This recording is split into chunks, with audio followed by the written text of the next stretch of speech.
Hello, everyone. Welcome to another episode of Football Mashla Podcast. Today's episode is all about Manchester United and Liverpool.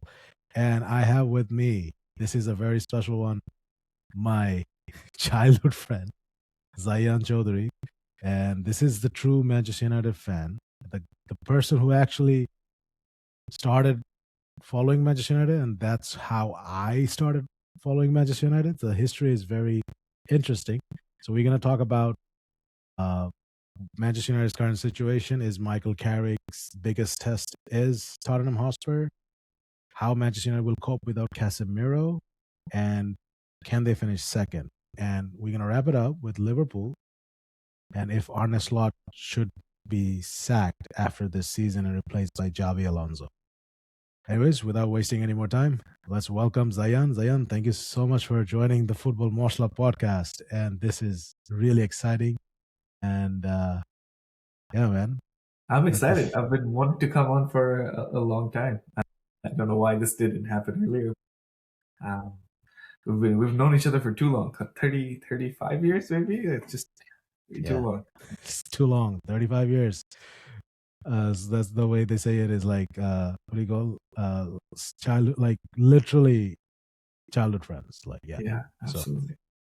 so now let's start off how you started supporting Manchester United and how you became a Manchester United fan.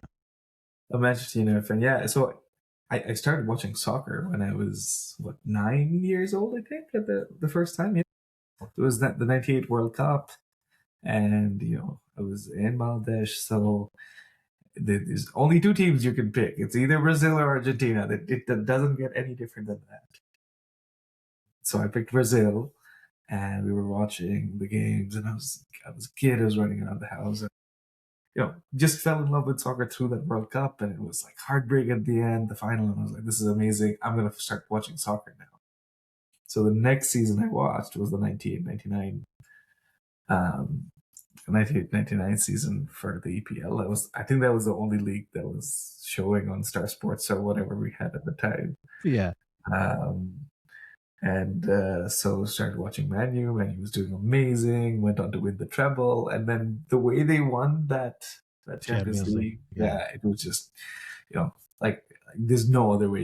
You're not rooting for any other team. Once you see that game, and that's what your first season of watching soccer, you had to fall in love with Man United and injury time winners and all the drama of all that. So yeah, that was the start of Man United, and now so many years on, can't get rid of that habit. No. I mean, even during Amorim's time, he stuck with Manchester United.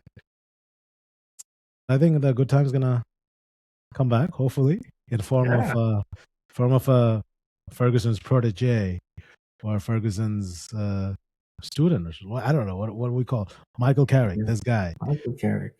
yeah. But So see, I'm very cautiously optimistic because we've been here before. Ole gave us all hope.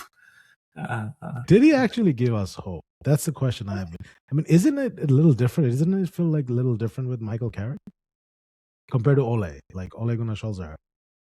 I Um, think I think where it feels different is I think we're better prepared now than we were when Solskjaer came in. Solskjaer didn't get rid of the crappy players that we had, the attitude problems. He just made everyone feel good. yeah, it was very The nice. vibes FC and whatever. It's And like like, everyone give everyone a hug. yeah, exactly. Yeah, At the end of the day, we still had those the crappy characters in the dressing room, bringing all of this down. So I think United's changed a lot since the Solskjaer days. We're seeing much more footballing structure. Like we can continue to hate Ineos and whatever. We had a lot of hope from Ineos, and they haven't, lived up to that. But I think there's a better footballing structure around it right now. Recruitment is looking decent. Uh, we're not paying, Di Maria, 1.5x Di, the Di price Maria for a money. player, 2x the price for a player. So I think we're starting to see a lot of structure around Carrick that he would need to succeed. I mean, maybe Ole, given that chance, could have succeeded as well, but I think Carrick has a better likelihood for that reason. Well, I mean, let me just ask you this question. I think this is out of the blue, but do you think Ole's time was going in the right way? I know he lost the Europa League final to Villarreal. That's on penalties, right? That was a Yeah. bad one. He should have won that. But do you think he was in the right path up until he signed Ronaldo, right? Do you think that was the Controversial topic of whether Ronaldo makes us a better team It's or his not. birthday. Wasn't it his birthday yesterday or today? It's today actually. Still his birthday. He's not playing for he's on strike apparently He's at on Al Nassr. strike. Second game missing for Al Nassr. Yeah. He's just become a man child now, honestly. Like He ever is. since that Piers Morgan interview, I don't I've lost my respect there. I have I'm actually still a fan. Like as a player, he's amazing, no question. Um, I think actually it's an interesting question because, and we should come back to this. I'm distracting for a little bit, but people said a lot of the same things about Bruno Fernandes, like in the last, I'd say the beginning of the season, right? Despite his output, is he wrong for Man United? Right, the fact that we've built the team around him, is that making Man U suffer? It's hard to think that when a player is that good, like, why do we want to say that the team's suffering because the team's built around him? I guess they're saying the same thing about Mbappe and Real Madrid now, right? So is Real Madrid worse off with Mbappe than they were? So these are tough questions. I don't know. I feel like maybe they were on the right track. Mhm. I did it. I guess I didn't see a lot of like evolution under Ole, right? It Yeah, was it didn't look like it, right? It never looked like he came and he did something. He was more very much structured with Fred and McTominay and Maguire yeah, and Lindelof, right? yeah, In the middle, the spine of the team. exactly, and it didn't look like he was going to change that. Yes. And I don't think McFred was going to win us the league. Like I don't think that was going to happen.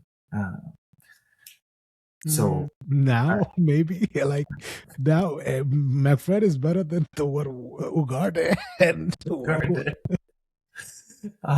Carter's not going to win us the league either. he's not, he's So not. we got huge problems to solve in the middle of the park. And I think that's it. So for me, I think Ole, over the years that he was there, I didn't see enough of a evolution and development. And I think yes, Ronaldo was a step backward, right? In that, not that Ronaldo made the team worse or whatever. It's just that you know what was our vision from there, right? I don't think there was a clear vision that Solskjaer was driving to, and it's like this is the kind of team I want to build. This is sort of next gen talent that I want to bring into the midfield to really raise the standard of the midfield because McTominay again, I really believe McTominay and Fred were not going to win us the leagues. Where was that desire to bring in that next level of talent? I think it was more like pass it to Ronaldo and he's going to score goals, and that's what more like Ronaldo's goals over anything else. Yeah, That it yeah, felt like that yeah. because everyone else stopped scoring apart from Greenwood at that time and Yeah, Ronaldo, and then yeah. we should not talk about Greenwood. I guess that's another controversial topic. Even I though mean, he uh, he scored he scored 30 goals. right? Like again, like we lost sort of that player, and we don't like circumstances could have been very different if Rashford and Greenwood continued their path and partnership down the road. That brief period that they showed us of what they could be. So now coming back to Carrick, it feels a little different, right? I know it's not fair to compare him with Ole, different times, different squad. To be honest, like different team, and maybe Luke Shaw and Maguire are the survivors, along with who else? Who would have known? Who would have thought Luke Shaw would be the Diego same? Dallo, Luke Dallo, the Shaw, the survivor. I can still remember like him getting so upset that Mourinho called him fat. and said that he has he has brains like I tell him what to do or something like my brains or something Yeah. along those lines. They call him basically dumb and fat. But yeah, Luke Shaw as a left back, I'm still not convinced. I'm not convinced by Luke Shaw and Diego Dallo, but apparently Michael Carrick made them look pretty decent because of the support that they have in front of them. And apparently, there's a rumor that Diego Dallo might be going to Real Madrid in the summer. Please take Diego Dallo. It's I would like, ridiculous. I would like to Why get. would Real buy him? Real doesn't have. Hey, they Again, have. I think if they end up buying him for the same reason I want him to stay, I'm actually okay to stay with Dallo staying. He needs to be a squad player. He needs to be, I don't know, like I'm tempted to say John O'Shea, but like O'Shea is better than him, right? Phil Neville, maybe, right? Like just keep him around. He's a good backup option if everyone else is injured. And the John fact that he O'Shea. can play both flanks is a great advantage.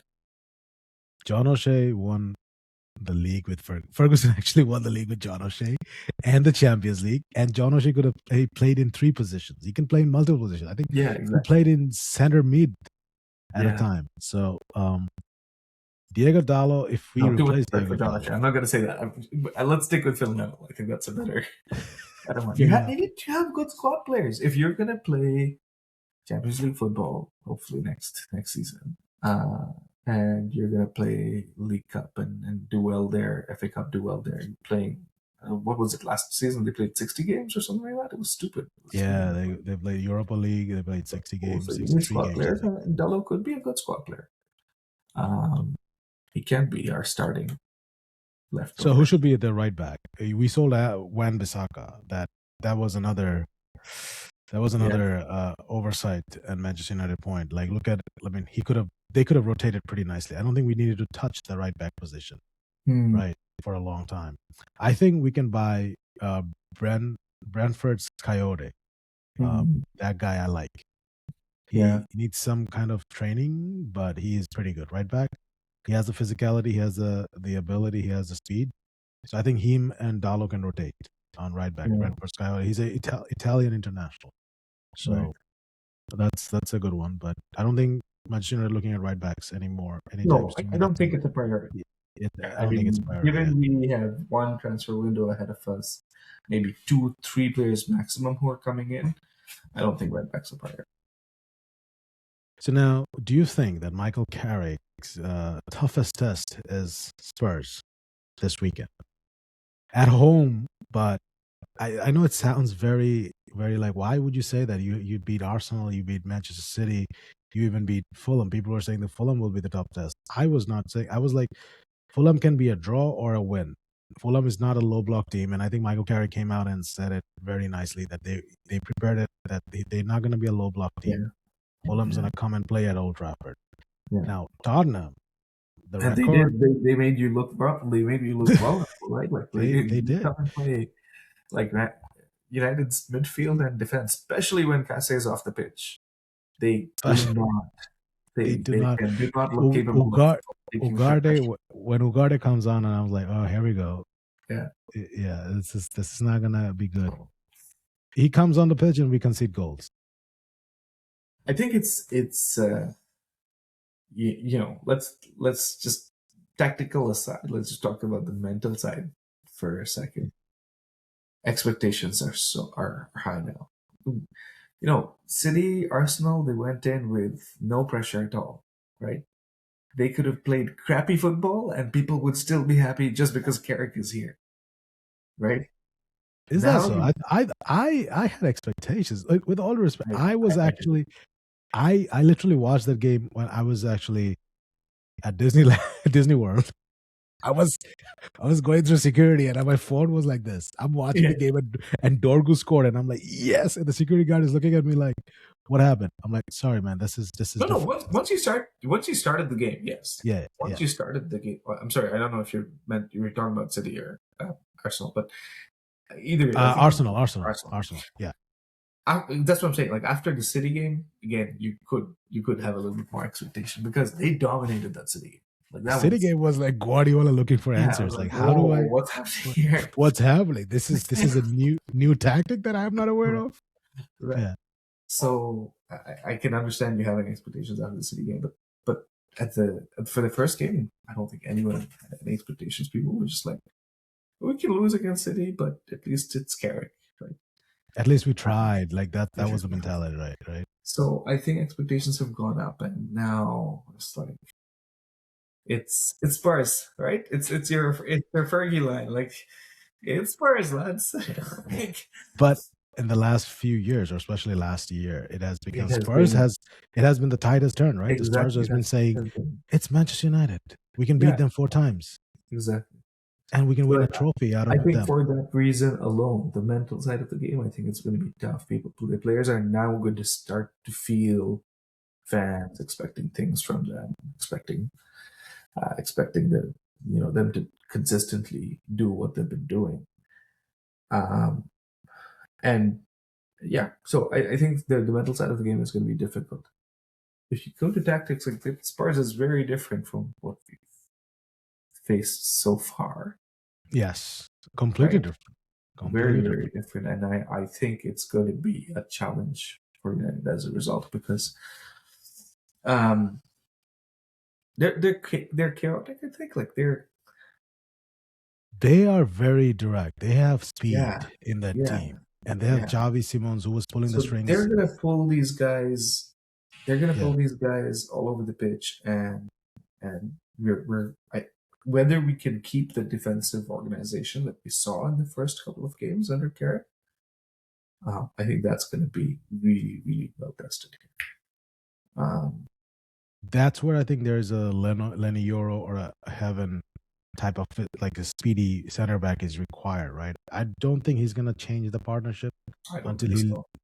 loses a game, right? Yeah, Or draws one. But I think what he can do is that I think he might bring in Sesko for Mbumo, or will he play Sesko from the start?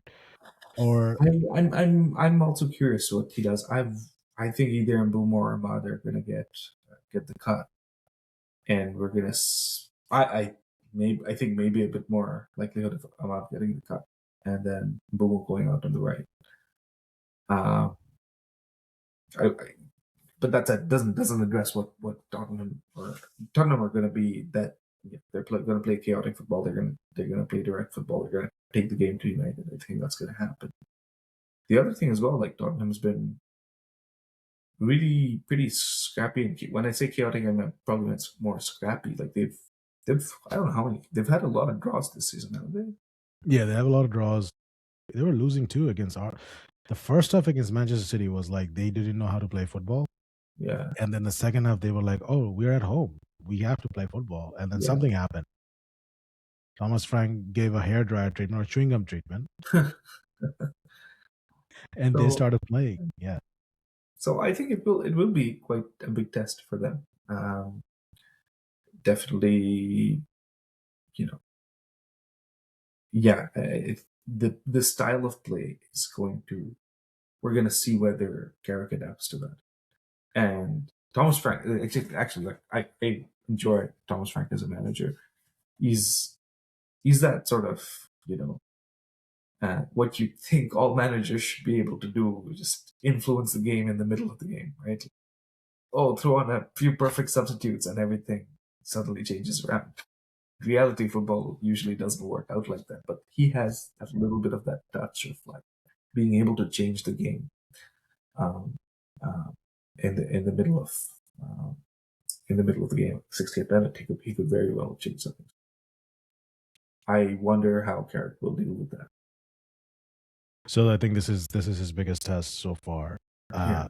Apparently, after I think it's his biggest test because this is the team that beat us for a trophy, the Europa League final.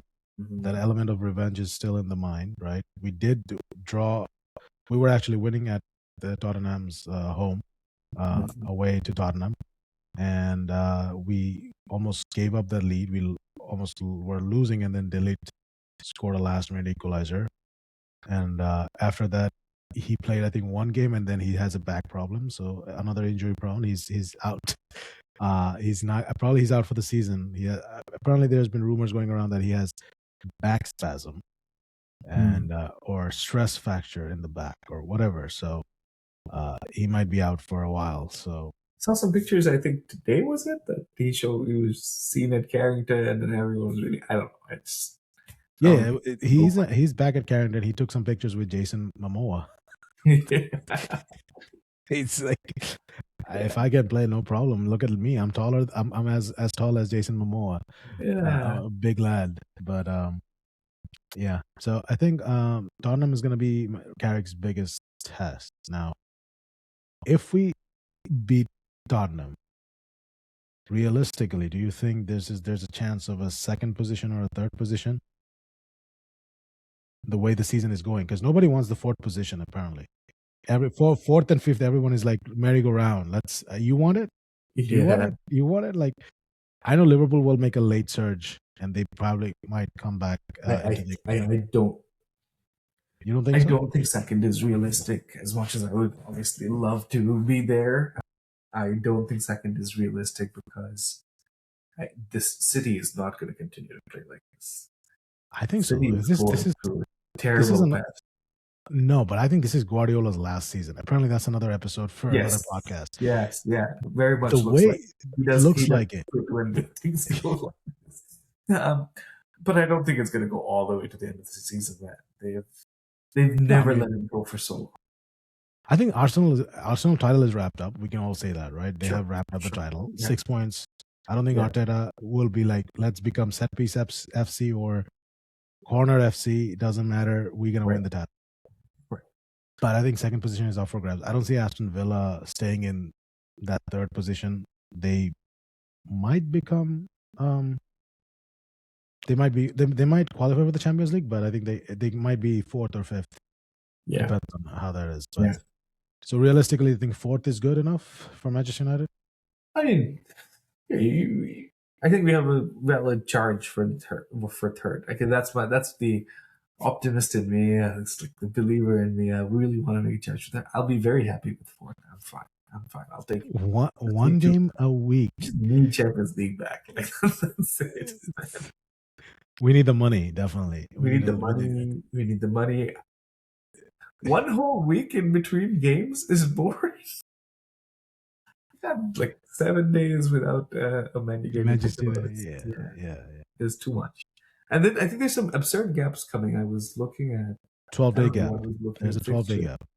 Yeah, there's like 12. Oh, I was looking at it because there's rumors that they'll go off to the Saudi and play like Some a friendly fixture there. Revenue generating fixtures.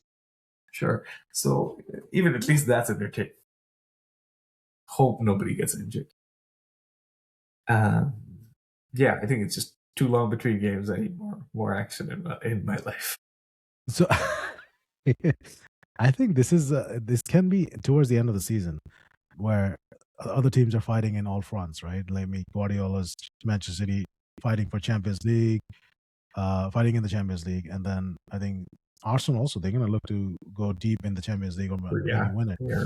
That's where I was thinking that maybe one game per week, like a Bournemouth or like a Brentford type of a situation. This is where it gives them an edge. Like Carrick can be like, all right, lads, listen, one game a week, let's go for it. Let's finish as high as we can, right? That's the thing. And I don't think he has legitimately. I don't think he has the any skin in the game after the season because he's like, all right, whatever. If you want to choose me as a manager, that's fine. If not, then I steady the ship and I'm leaving, right? So I think that's where the mentality is, and I think a lot of players are going to be leaving. That's why they're like, okay, let's give it one last shot, and if we win something, we win something. If we don't, then that's fine. You know, like the Maguires of the world, the Bruno Fernandes of the world. Yeah. I think Bruno is leaving after this. There's rumors of Cole Palmer coming to cold Manchester. You know, so yeah, I don't know if definitely. I don't know if maybe you already talked about this in the past episode. I haven't watched the last couple, so I don't know if you already talked about this. But like, have you already gotten into whether you want to see Carrick stay? I want to see Carrick stay. Yes, I want to see because because here's my take on this. Certain people are fit for certain things, and certain people fit certain clubs, right? So here's the thing: Michael Carrick will not do good at Real Madrid. Michael Carrick will not do good at, let's say, West Ham United, or he didn't do good at Middlesbrough. But for whatever reason, when for the first couple of years, he did good, yeah, but then he couldn't continue. But for whatever reason, when Ole was there, there was a big rumor that Michael Carrick used to do a lot of training sessions, hands on, Yeah, and absolutely. Yeah. and Kieran McKenna was also behind the scenes, right? So my thing is that since he has a base, it gives me like the Guardiola type of I'm not comparing him to Guardiola. I did mention that in the last video. It's like when Guardiola was part of the Barcelona's B team, charge of Barcelona's B team, and then he went up to the president or whatever, the boss, and say, "Hey, I challenge you to hire me, and I will steady the ship." And that's how the Guardiola era at Barcelona started, right? Yeah. So, and Guardiola did fit Barcelona's style of play and the whole thing. And I think Michael Carrick fits it because here's the thing: in the summer there will be managers available. I don't think Carlo Ancelotti will be available, and I don't want Carlo Ancelotti because I have seen him struggle with Everton. So my thing is that leaves Thomas Tuchel and Roberto De Zerbi, who got Marseille out of the Champions League. He's very volatile. And then there is Julian Nagelsmann, right? But Could be available, yeah. But Nagelsmann couldn't cut it at Bayern Munich. What's this? What's the other? Glasner? No, well, Glasner, yeah. I don't know why we were ever considered that. Southgate. Southgate is a possibility because his right-hand man is actually Michael Carrick's assistant, right? But if you're going for Southgate, why don't you just stick with Michael Carrick? You don't exactly my thought. Exactly my thought. Right? My thing is that Southgate's not going to carry the vibes. Michael Carrick has that vibe, and he connects. Southgate's not going to connect with the fans, nor with anybody. He's going to bark the tactics, but my thing is this: that I don't think Thomas Tuchel might bring. Okay, he might bring a trophy or two. Let's not get it. But after that, it's going to be Mourinho style of clash, right? He's a volatile character. He's not going to stick around for long. Nagelsmann, I don't know. He couldn't cut it at Bayern Munich. So I have my doubts about him in club football. And you cannot judge a manager if they're managing Bayern Munich. Look at Vincent Kompany from Burnley to Bayern Munich. Anybody to setting records with Bayern Munich. Anybody can be Bayern Munich's manager because that league has no other competition. Only Bayern Leverkusen gave a competition a couple of years ago with Xabi Alonso, right? And so I don't think are looking very good in the Champions League. They've been impressive. Bayern are looking very good, yeah. But they have the squad, they have the players. Yeah, that's the thing. So my thing is this: that if you stick with Michael, I mean, here's the thing. I mentioned in the last video, nothing's gonna change unless the ownership changes, right? There's not gonna be a drastic change. Mm-hmm. So if there's no ownership change, we're gonna be stuck in the same loop of manager merry-go-round. Might as well just stick with Carrick, give him the signings or whatever signings the board wanted to make or have planned to make in the summer. Give him the squad, and I believe that give him the squad, give him the midfielders, give him the left winger, and then see what he does with a full preseason and a full squad, right? I mean, if Bruno has to go, Bruno has to go. But I think yeah, long answer, but I think I would like Carrick to stay and continue, regardless of whatever happens this season, even if he loses all the matches. I don't get the calls for like the name brand manager. I think what was it, Roy Keane keep saying, "Oh, we need to get a better manager, like a bigger manager." I don't know how he equates Eddie Howe with a bigger manager. Like those things don't. Roy Keane is having some cognitive issues. With all due respect, I'm saying it. He's getting old. I hate it because I loved him as a player. I loved his playing style, but just he's terrible for a squad harmony. Yeah, he departed in a very and I think it's a very bad way, and I think he's still bitter about it. Yeah, but so he keeps saying we need a big name brand manager, and so so many examples of these talented managers having come up: Guardiola, Luis Enrique, Arteta. All of them came up. They were given big, put in charge of big teams when they had no prior, like, big team or even medium team managerial experience, right? And they went on to succeed. So, there's enough examples in football history to show that that's very possible. So I don't say that Carrick can't be Man U's manager because he hasn't managed a medium-sized team before in the EPL or any other league. So I don't think that's my reason, but I'm just not like a lot of the talent out there. To your point, this doesn't excite me. Like these are we just really Yeah, don't want to have I've seen. Oh, Luis Enrique is another one. Luis Enrique. So if Luis Enrique was realistically available, I would be actually quite excited. I think he is I realistically don't available. think he's going to leave PSG. He is going to leave. I think there are some murmurs behind the scenes already. You think so?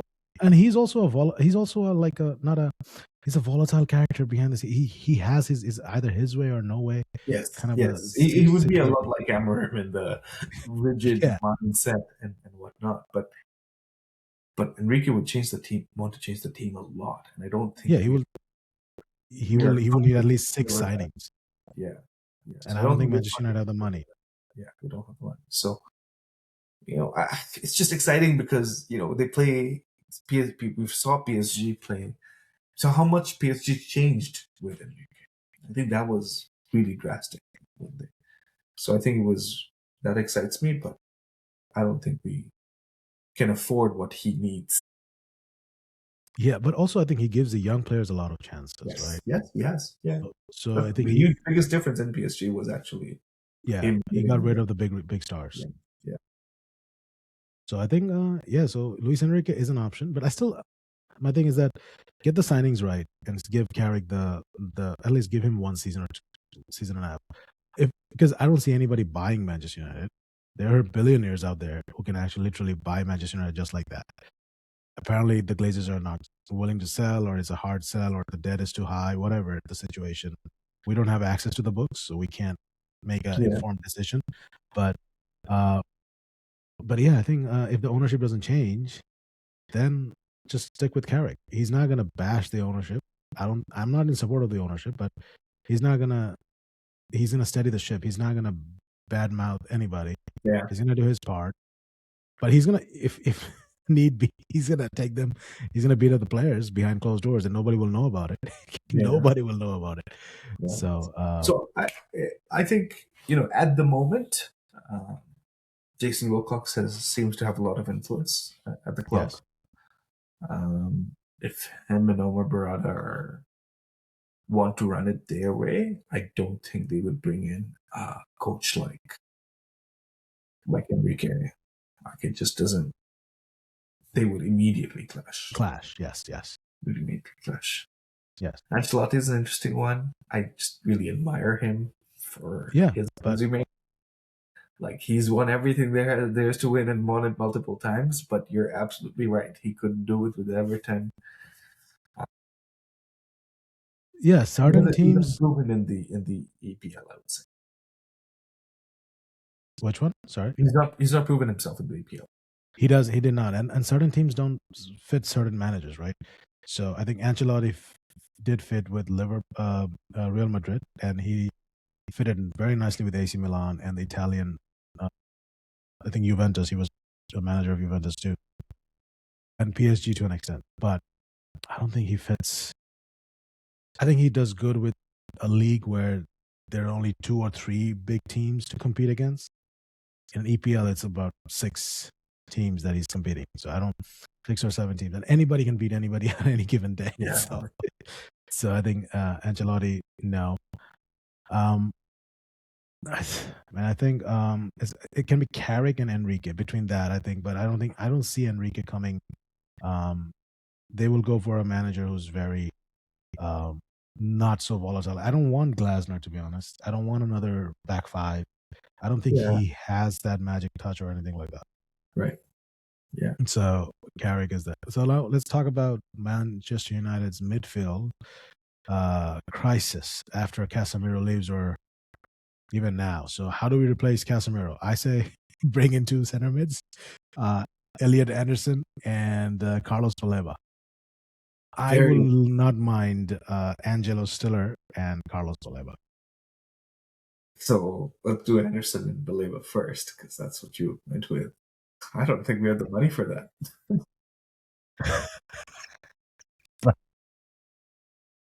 Both of those clubs are going to make us pay north of 200 million for to make that happen. Apparently, Brighton has a transfer budget of £100 million. So, this They're is not looking to sell. Yeah. there's going to be a menu tax applied to everything. So 120 million for Baleba. So Brighton's transfer budget goes to 220 mil Yeah. pounds, and then they're gonna bring in like 4 players of Baleba, young Balebas. And they keep doing it all the time. They keep doing it all the time. Yes. Keep doing it all the time. So, yeah, I don't, would be very interested to see that happen. I don't think it's going to happen with the. So who do you think is gonna realistically come? Adam Warden? You think that's the thing? Maybe. I've read, people talking about James Garner coming.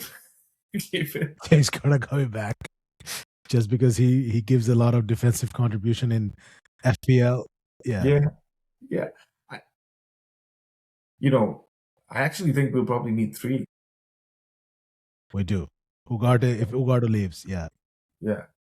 So, well, there's so many permutations there. Like, if Fernandes leaves, Cole Palmer. If Fernandes leaves, Cole Palmer is coming. Otherwise, I don't think they're gonna let him leave.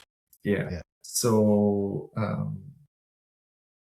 but just based on that, I think Fernandes and Cole Palmer are not like for like.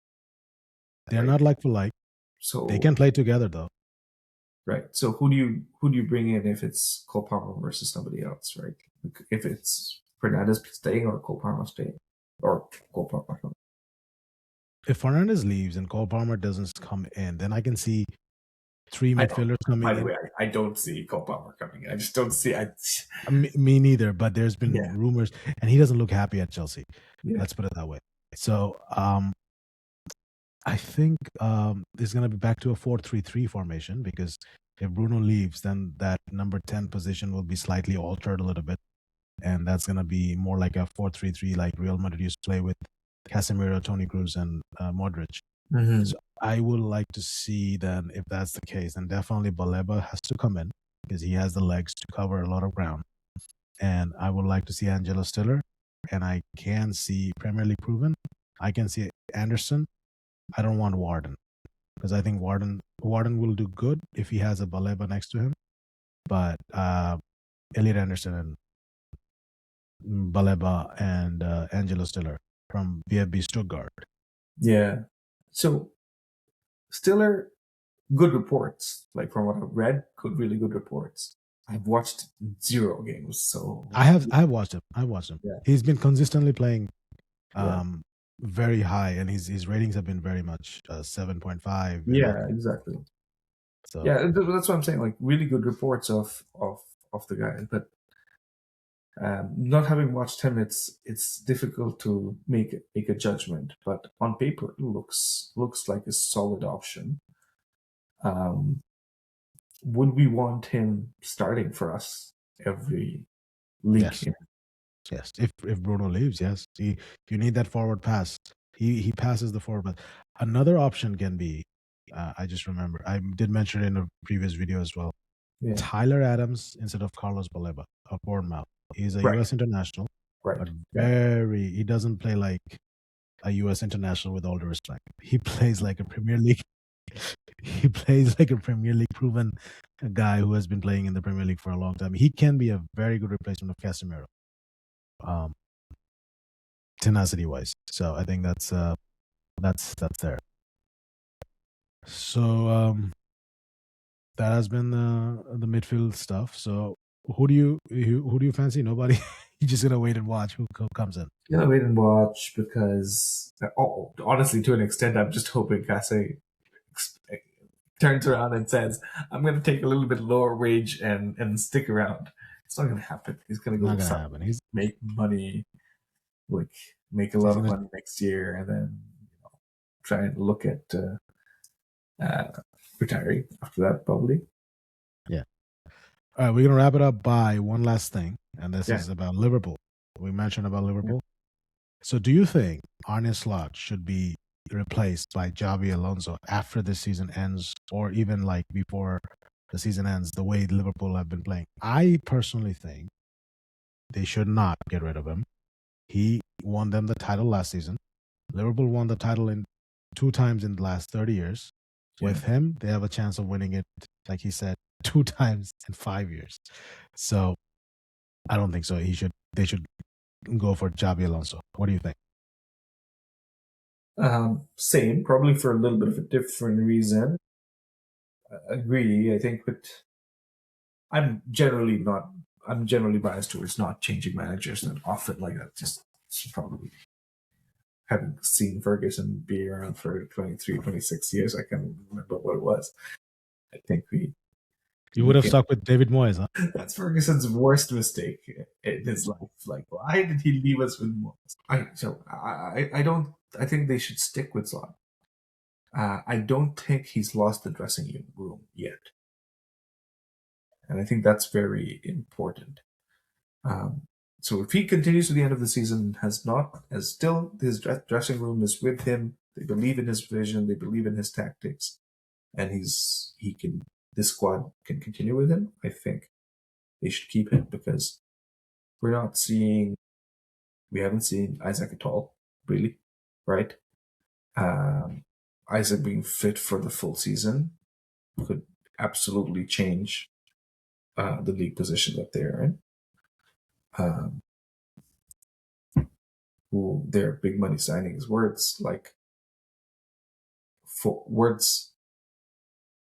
I think Words will mature really well under Slot. Yes. And then you give these guys a full season, their next season together, I think we can see better play from Liverpool. So I don't see a reason really that they would go now, except, it's tempting. It's really tempting because Alonso is available. Had there not been Alonso in the market, right, I wouldn't see a reason at all. I think because he's a Liverpool legend, there's going to be a temptation. Let's see what that could bring. But I don't think Liverpool's owners are like that. They have demonstrated to me, at least in my opinion, that in the last few years, they were able to run Liverpool as a much better football club than the Glazers can run. Right? So, yes. So I think that sort of emotional decision making shouldn't really come in. So I'm ready to see Slot for another season. Just see what he can do. All right, so we leave it at that. That's wonderful.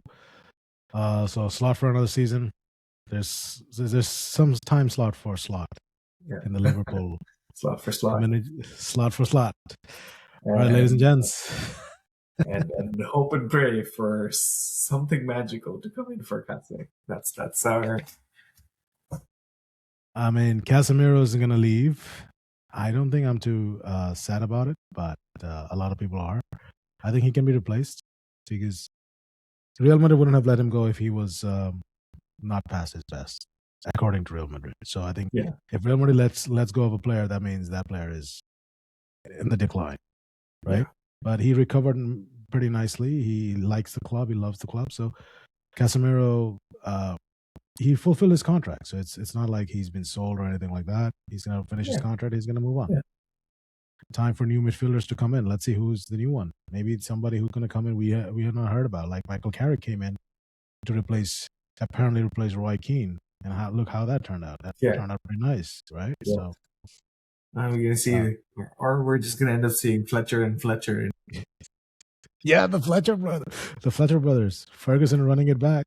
Maybe Kai Rooney coming in, Rooney's son. Yeah. Who knows? So we'll see. But thank you so much, Zayyan. This has been pretty nice, pretty wonderful. I don't know about the listeners, but I hope they enjoyed it. Yeah. And I hope it was fun catching up and then hanging out. So if not for anything, that was that. That was that. We should do it more often. And Ladies and gents, thank you so much for watching. We'll see you guys in the next one. Please do not forget to subscribe to the channel. Leave some comments if you guys liked it, disliked it. Hey, we're here to read the comments and hang out. So until next time, this is Adil and Zayyan signing out. Take care.